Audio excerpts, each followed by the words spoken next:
एक व्यापारी व्यापार करके लौट रहा है, रास्ते में जंगल के रास्ते से गुजर रहा है। रास्ते में उसे भूख लगती है और भूख लगते ही वो टटोलने लगता है कि क्या खाऊं। नहीं थे साधन आज की तरह से, तो उसे समझ नहीं आता कि अब क्या करूं। तो उसे कहीं रास्ते में चलते चलते, जंगल के रास्ते में था, उसे एक खजूर का पेड़ दिखाई दिया। और खजूर का पेड़ आप जानते हैं, खजूर के पेड़ के बारे में क्या कहा जाता है, बड़ा हुआ तो क्या हुआ, जैसे पेड़ खजूर, पंथी को छाया नहीं, फल लागे अति दूर। उसने देखा खजूर है, पेड़ है, खजूर कहाँ लगे, बहुत ऊपर लगे, कैसे करे, क्या करे, लेकिन भूख, जहाँ चाह वहाँ राह। और जब हम कोशिश करते तो कामयाबी मिलती है हमें। हालांकि चढ़ना बड़ा मुश्किल था, पर भूख की जो एक बहुत बड़ी उसकी स्थिति थी, हालात थे, उसने उसको मजबूर कर दिया और वो किसी भी तरह से पेड़ पे चढ़ गया। खजूर पे चढ़ जाता है और चढ़ के ऊपर वो खजूर खा लेता है। लेकिन खजूर खाने के बाद अब वो जब नीचे देखता है तो नीचे देख के घबरा जाता है, डर जाता है एकदम, इतने वो नीचे, मैं इतने ऊपर आ गया, अब कैसे उतरूं। तब उस हालत में वो क्या करता है, जैसा हम सभी करते हैं, आप भी करते हैं, सब करते हैं। जब खतरा चारों तरफ मंडरा रहा होता है, जब मौत सामने खड़ी दिखती है, तो हम केवल उस समय भगवान को याद करते हैं और भगवान से प्रार्थना करते हैं। और फिर बहुत सारी हम शर्तें भी रख देते हैं, हम ऐसा करेंगे, हम बहुत सारे संकल्प भी करने लगते हैं कि हम वो करेंगे, वो करेंगे, वो करेंगे। वैसा ही उसने भी कर दिया।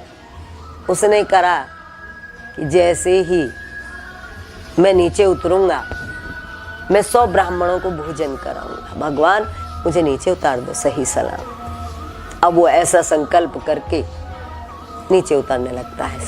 शक्ति उसी की काम कर रही है, लेकिन सहारा, मानसिक सहारा उसने भगवान का लिया है। अब वो आधे में जब आता है तो अब उसका भय कम हो जाता है।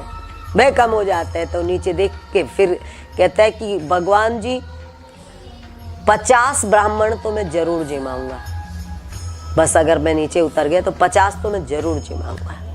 ऐसा सोच के आंखें बंद करके फिर नीचे उतरना शुरू करता है। फिर जब नीचे और थोड़ा नीचे आ जाता है तो फिर आंखें खोलता, भय कम हो जाता है। तो अब कहता है 25 तो मैंने जरूर जिमाने हैं। और वो फिर नीचे उतर जाता है। जब वो धरती पर आ जाता है तो कहता है 5 ब्राह्मण तो मैंने जरूर जिमाने हैं।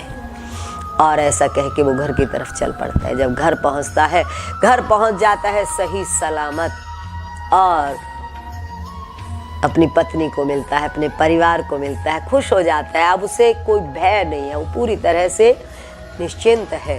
तो कहता है कि भगवान जी, एक ब्राह्मण को तो मुझे जिमाना ही जिमाना है। कहानी आगे भी बहुत है ये, लेकिन मैं इस कहानी को यहीं पर विराम देती हूँ।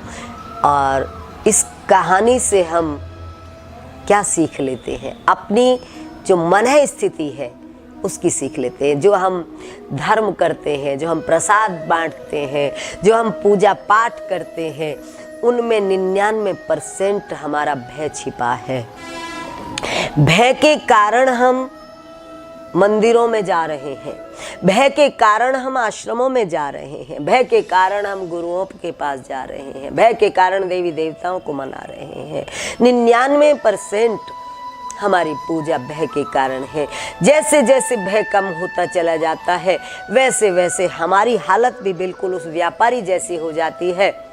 जो व्यापारी 100 ब्राह्मण जिमाने से शुरू करता है, 50 पर आता है, 50 ब्राह्मण जिमाने से फिर 25 पर आता है, 25 जिमाने से फिर 5 पर आता है और 5 पे जिमाने से फिर 1 पर आ जाता है।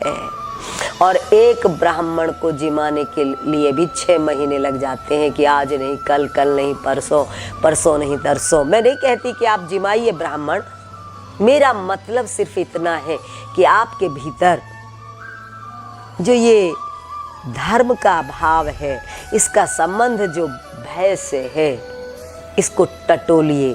धर्म का संबंध भय से नहीं पर प्रभु प्रेम से होना चाहिए, परमात्मा के प्रेम से होना चाहिए। आइए प्रभु प्रेम में उतरते हैं और इस भय से होने वाली हर धार्मिक क्रिया को छोड़ने की तरफ चलते हैं और उसको पकड़ते हैं जिस क्रिया का प्रेम से संबंध है। प्रभु हमारा पिता है, प्रभु हमारे लिए सब कुछ है, वही हमारा आधार है। इस भाव से प्रभु की तरफ बढ़ते हैं। ओम तत्सत।